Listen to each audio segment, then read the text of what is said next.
What's really happening for home buyers right now? It's all about the financing. I'm Deborah Morton with Inside Georgia Real Estate, and today we've got Martine Nedou with Acclara Lending, powered by Barrett Financial, with us. And we're going to be talking about what's really happening with home mortgages, financing, and buying homes. Thanks for joining us, Martine. Thank you for One of having my me. repeat guests. We Yes, thank you for enjoy having me. talking mortgages, financing, and all things real estate here in Georgia. So, what's going on, Martine? There is a lot going on actually right now in the mortgage market. We are seeing rates just moving up and down and saying in between 6 and 7. Hmm. Um, That's a big gap. it is a big gap. A couple weeks ago, they were right about 6.2, and yesterday they landed about 6.8. So it makes a little bit of a difference. A little bit. It's Yes, shocking. yes, It it's is shocking. shockingly different for people. And for buyers who've been looking and pre-qualified, that can be a shocking difference.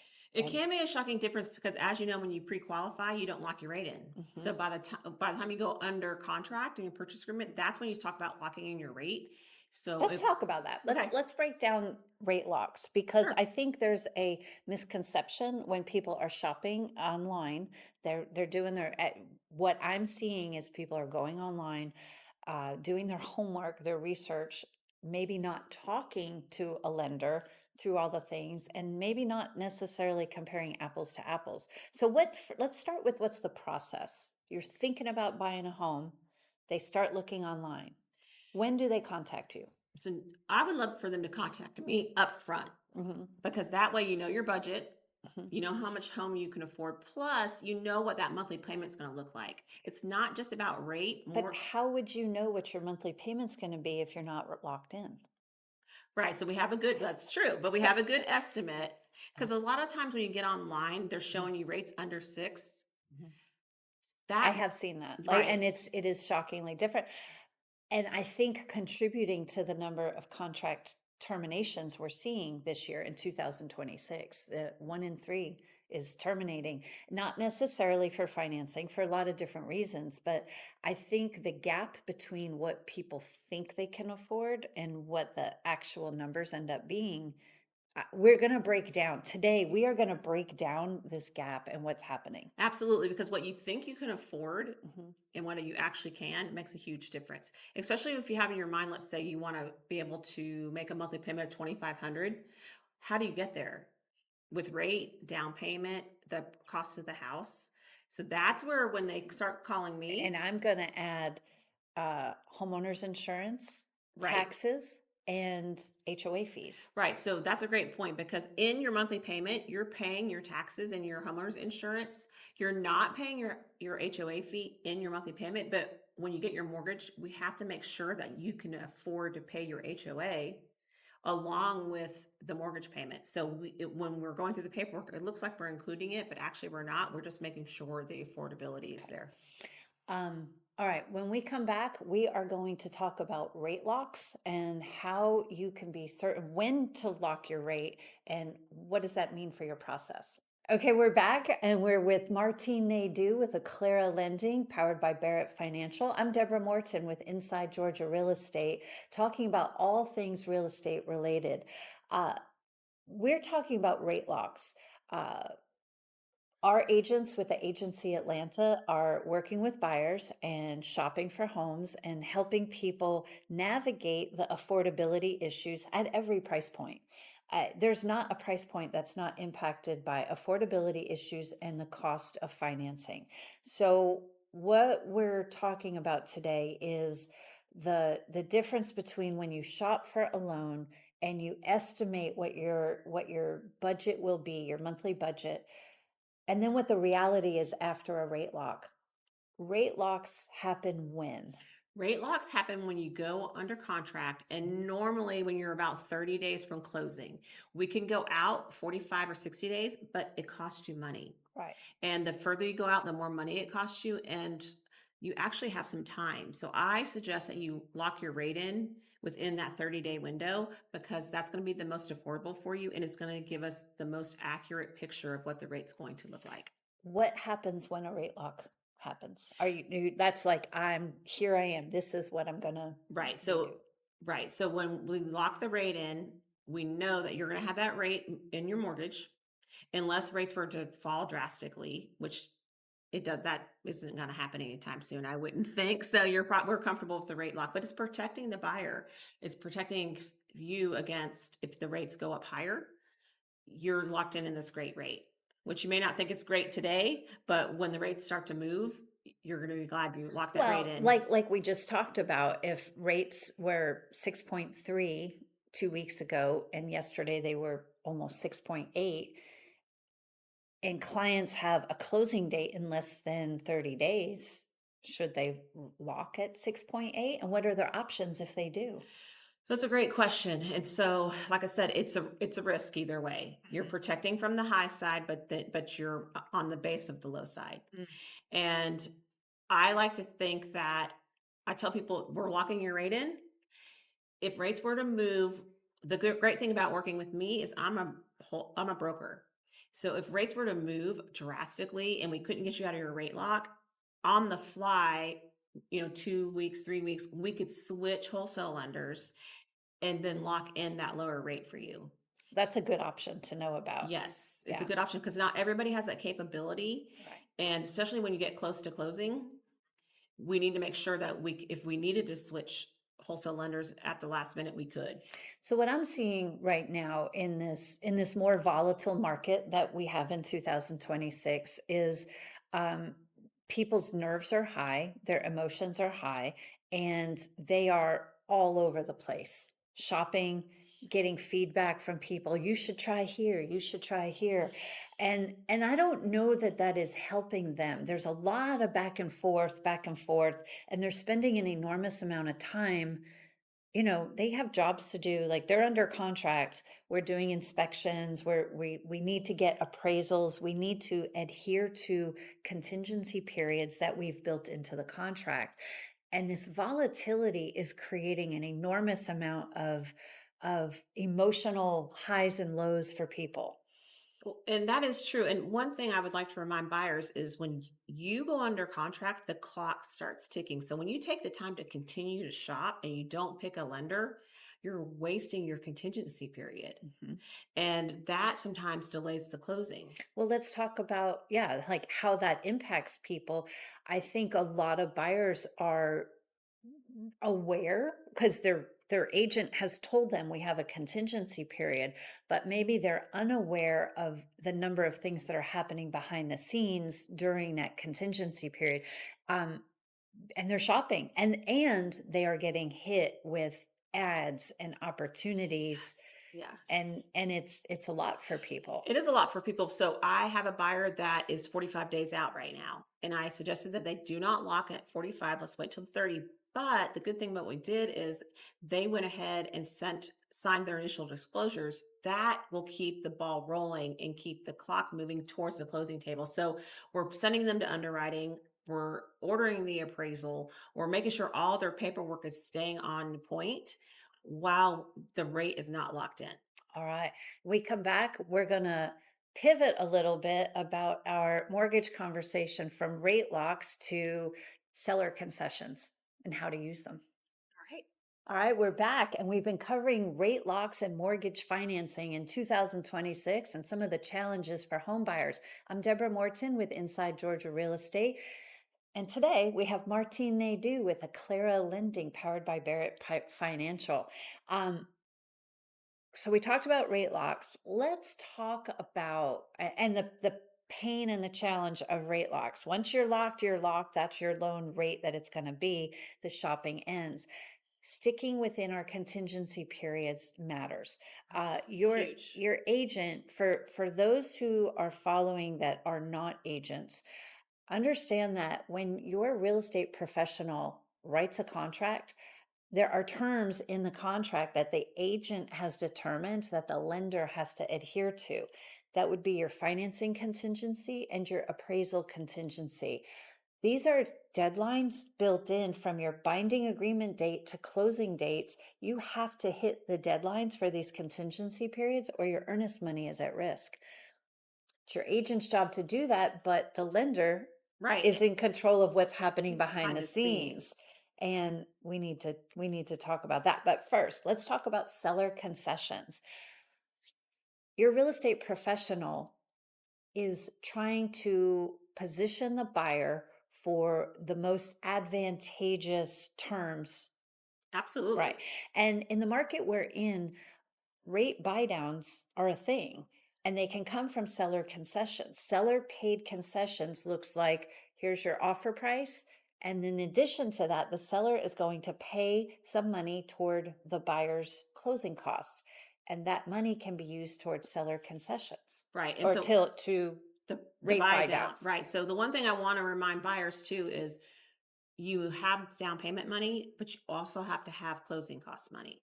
A lot of people don't connect to two things because they think that They're when they two separate. right, they think if they have enough for the down payment, then that's it. So we have to make sure that we have it weighed out, the down payment and the closing costs. That's where seller concessions come in. Yeah. I use as a rule of thumb 3% when I'm I do estimating too. what closing costs for a buyer will be. And that's pretty much across the board in every price point. Now, there are some times, like if you're using an FHA loan, the cost can be a little higher than 3%. And sometimes they're a little less. But if you need a rule of thumb number, 3% of the purchase price, the loan price, Right, the loan of amount. the loan amount, Yes. 3% of the loan amount is going to be the cost of financing.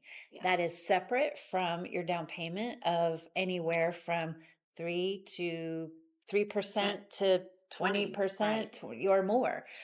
We are seeing more and more people who have sold a home or maybe using money from retirement accounts or gifts.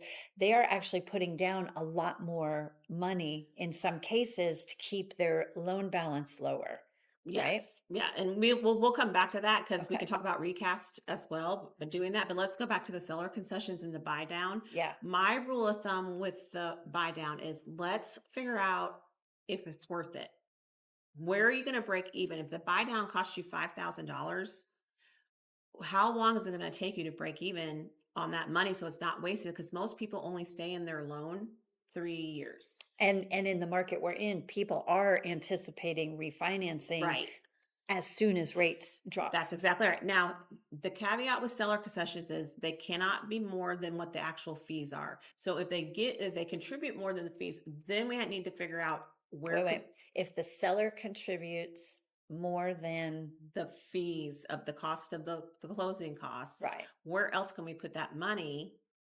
As we So just had Carrie Smith from Choice Home Warranty right. on, and we can Yeah. buy a home warranty with Right, that. well, home warranty, if you have small minor repairs, Yeah. they can pay it to your repair person. Can you do the rate buy down? Does it make sense? Where are we going to put that money in the seller concessions where it makes the best use? So, so if a rate buy down isn't always cost effective, what would that look like? Somebody is quoted a rate of, for easy number, 6.5%, and the rate buy down gets them to 6.25. So it's a quarter point rate buy down. So you're saying the cost of buying that quarter point down, paying it in advance, if they're not going to stay in the house for a certain amount of time, it's wasted It's money. wasted money. And that's exactly right. And the other thing is when you're buying down a quarter of a point like that, it only, depending on the size of your loan, it's probably only going to save you anywhere from $40 to $70 a month, Gotcha. which I'm not saying only because Yeah. that makes a difference. But But you have to make a big jump in the rate buy right, down. So maybe if it's a half a point, right. and I think for some people, maintaining their monthly budget matters a lot. It does. And what people don't understand is a buy down is not a flat fee. What the buy down is affected by what the rate is. So today, if the rate is 6.8, the buy down for half of a point might cost you $2,500. Again, the good thing about working with a broker is we can shop those wholesalers that have the different costs Mhm. of what the buy down is going to cost you. I think the takeaway here for the listeners today is to understand that it is so complex what's going on behind the scenes that if what we're talking about today either bores you, makes your eyes roll back in your head, or I understand that it's not for everybody, but there is a level of detail. A professional like Martine, who gets into the nitty-gritty of the numbers, as long as she understands your goals and you articulate to her how long you plan to stay in the house, what your comfort level is with your monthly payment, she can do the digging and give you some options. If you're just shopping by rate alone, you're missing out on the nuance of what happens behind the scenes with your mortgage Oh, financing. absolutely. If you're just shopping on rate alone, you're missing out on fees. If you're going to refi, is the buy down worth it? Those kinds of things. You really need somebody that's educated and trusted to guide you in that right direction, because rate is not all that matters. Right. When we come back, we are going to move into some other fun financing topics. We're going to bust up some myths as well. So we'll be back in just a moment. And we're back. Today we are with Martine Nedou with Acclara Lending, powered by Barrett Financial. And I'm Deborah Morton, your host of Inside Georgia Real Estate. I'm the managing partner for the agency Atlanta. We are busting some financing myths today. And one of the things is, do I really need 20% down to purchase? And no, but there are some real benefits to putting more than 20% down, namely mortgage insurance goes away. Right. So if you don't put 20% down, you have to pay private mortgage insurance. That's protecting the lender Right. should you default on the loan. It doesn't help the buyer at all. The homeowner gets no benefit of that. It is you have the privilege of paying for the insurance policy that protects the lender.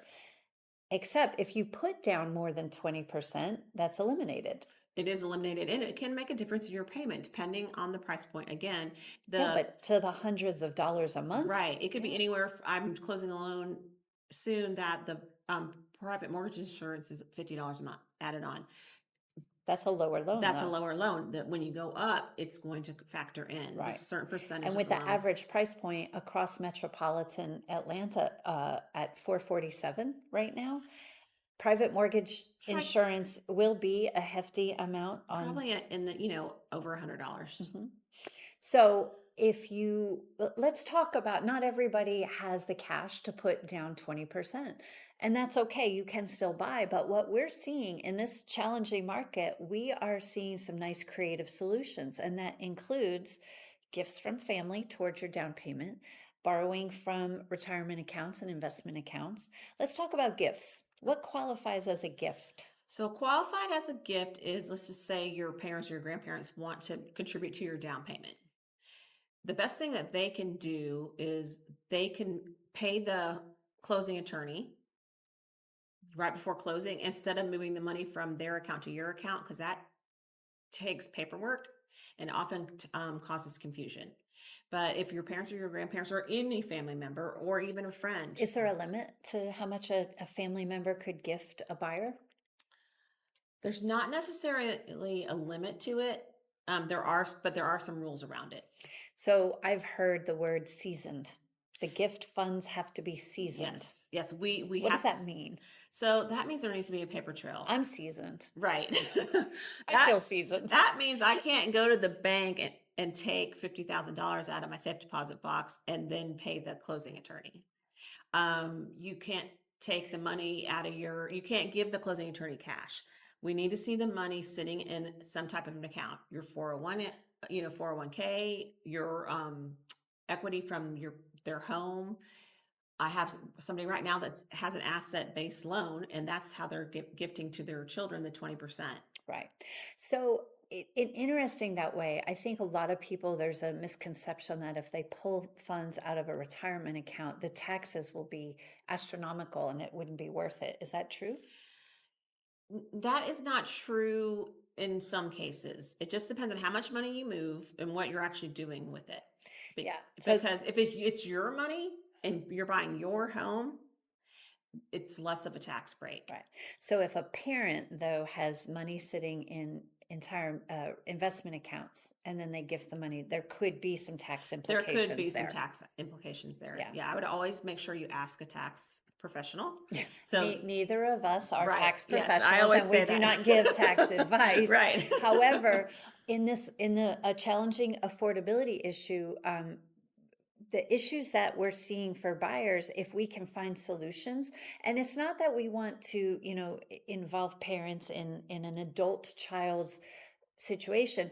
But what I'm seeing is that we have many people who would sell their home, but they have a lot of equity, they have a low mortgage rate, and they're not ready to move, but they're sitting on equity in their home that is underutilized that could be put to work for their children's Yes. benefit. So, I always say money sitting is money losing, and the equity you built in your house is your money. So, am I telling you to give it to your kids or your grandkids? Absolutely Not not. every kid deserves a Right. Not gift. every kid. I have a buyer that said she's going to spend all her money and she's not going to give her kids anything.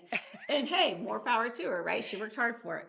However, it is a good way to utilize that money because that is your money that you worked hard for. And if turn around and, buy another property with it. So my thought, yeah, my thought is if you have an enormous amount of equity in your home and you're not intending to move anytime soon, and your adult child wants to get into home ownership, it might be a good family conversation to have to use that equity for their benefit, because of the difference with rates fluctuating in the mid sixes.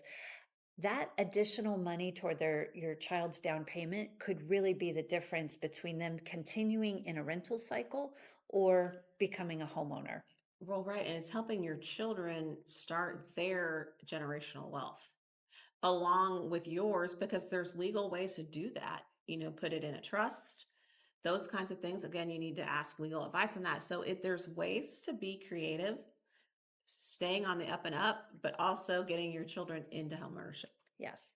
Thank Yeah. you for sharing that. So when we come back, we are going to cover some more fun financing facts. I'm Deborah Morton with Inside Georgia Real Estate. And if you'd like to reach out to Martine Nedou with Acclara Lending, just send me a message on InsideGeorgiaRealEstate.com. All right, we're back, and it's time to ask Martine some tough questions. I'm Deborah Morton with Inside Georgia Real Estate, and today we've got Martine Nedou with Acclara Lending, powered by Barrett Financial. And it's time to stump Martine. Now, we actually want to know, everybody wants to know why, where does the money go? There's so many costs involved with closing costs. And we all talk about rate, and that's the interest rate you're paying on the money you borrowed. But what are all those other costs? Where do they come from, and what are they? That's a great question. And this is one of the things I think that causes a lot of, especially first time home buyers, some angst because you get the initial disclosure and all the fees and there's money out there. So we can break it down and we can talk about where the money's going. And how do you get paid? How do I get paid? That's a great question. And that is on your disclosures. I get paid It says Martine's money. No, Right, it's milk and Martine's bread. money. It's basically the cost of the loan, right? Mhm. And it's going to look like either the lender's paying me or the buyer's paying me. That's how mortgage brokers get paid. I either get paid through the wholesale mortgage company, Mhm. and then it is at no cost to the buyer. There is, Come well, on. it's in the Come rate. on. Yeah, it's in the rate. Well, yes, it's in the rate. It's built in. And yeah, it's There's a built baked-in in. cost. Yeah, Nobody expects you to work for free. right. I think Exactly. that's the thing. Yeah. You're providing a service, you have to get paid. What Right. gets confusing for buyers, just like with real estate Right. professionals, everybody thinks we make too much money, and everybody thinks everything costs too much. However, when we're truthful and transparent about where the money lies, then at least everybody has an understanding, Right. and they have an easier time wrapping their head around paying this money when they know where it goes. Right. So on the disclosure, you'll see origination fee. Mhm. And that's the cost of loan, anywhere from 12.95, 14.95, 15.95, depending on your lender, your broker, whoever you're using. Then also on the disclosure, if it's lender paid, how I'm getting paid, it'll say fee paid by others, lender, and then that's what I will be getting paid. If the lender's not paying it, then the buyer's paying it. And that is buyer paid. And that goes along with the origination fee and then the cost of the rate.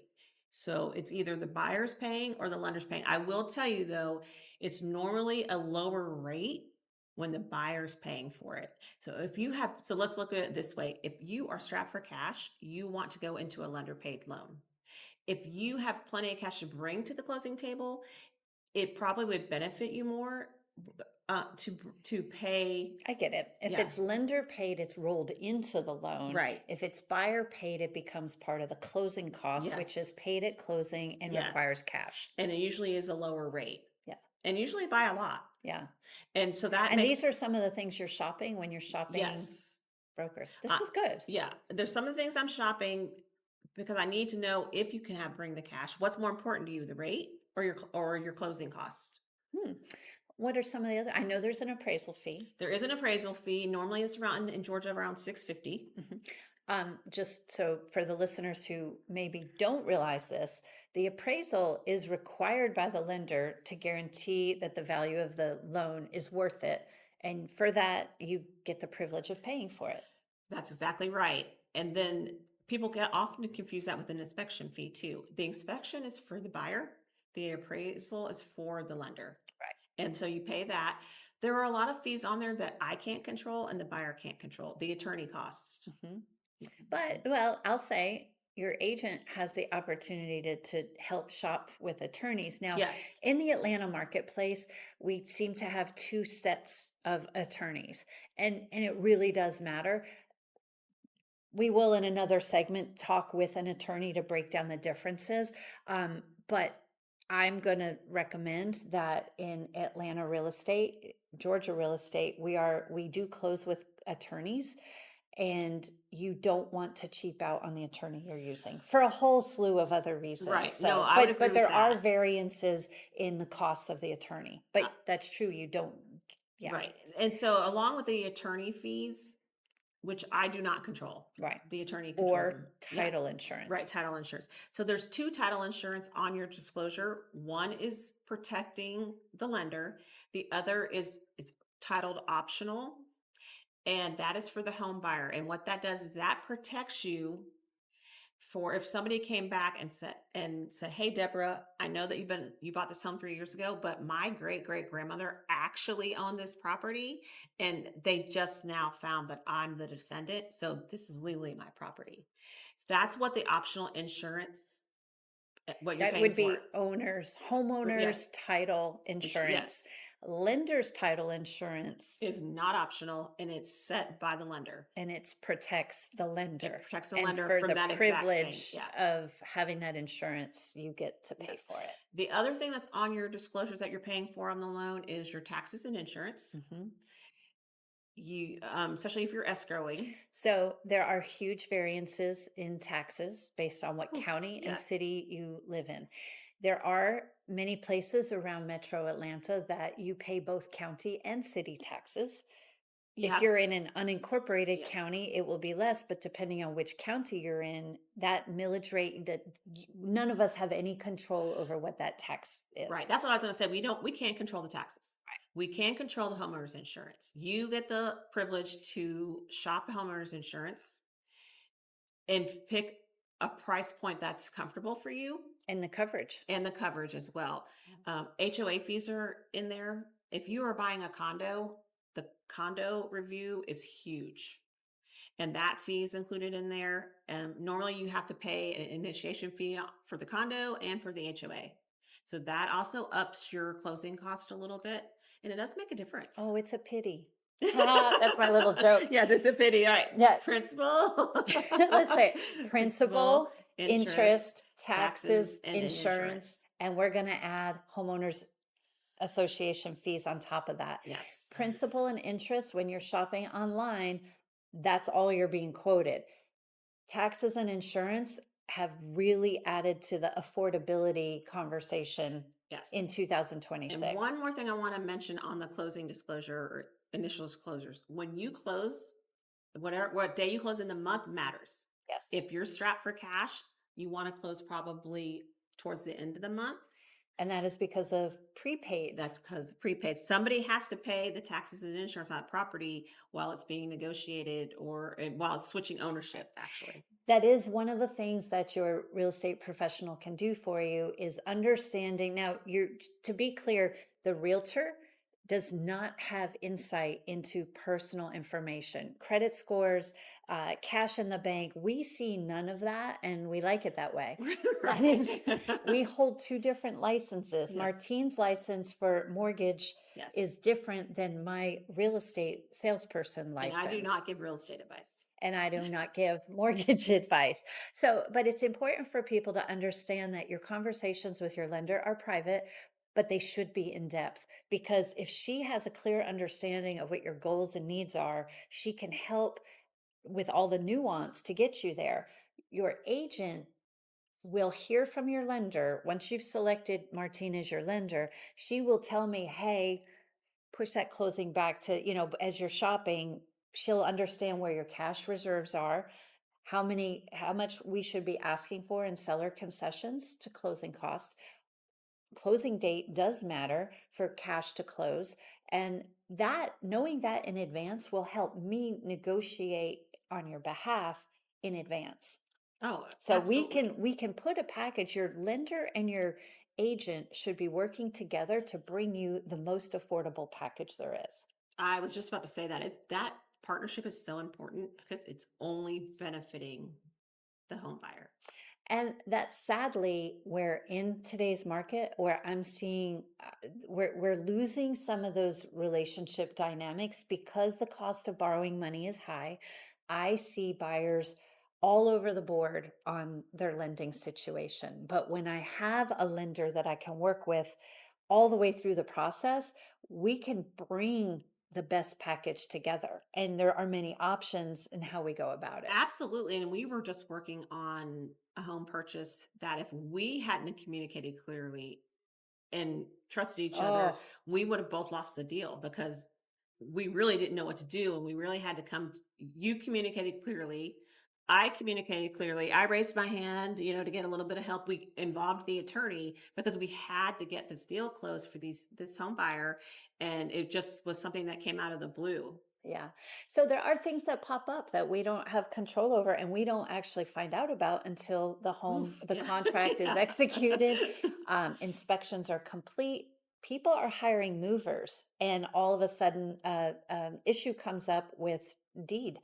And your team of professionals, the attorney, the lender, the agent, all come together working behind the scenes to smooth out. And actually, in this case, it was both agents, listing agent, buyer's agent, Right. to pull the details Because together. underwriting found something that none of us could foresee, but we didn't dig as deep as them.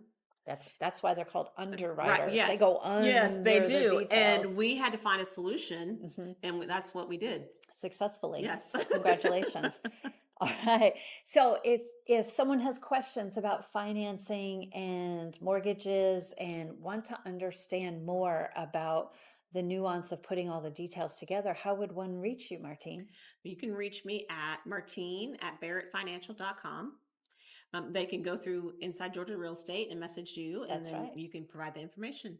InsideGeorgiaRealEstate.com. I'm Deborah Morton, your host. Thank you for joining us today for this insight, and it's the behind the scenes look at what goes on in the mortgage and financing part of purchasing a home. I hope you'll follow us along on Spotify, Apple, YouTube, all the places that you listen to your favorite podcasts and storytelling.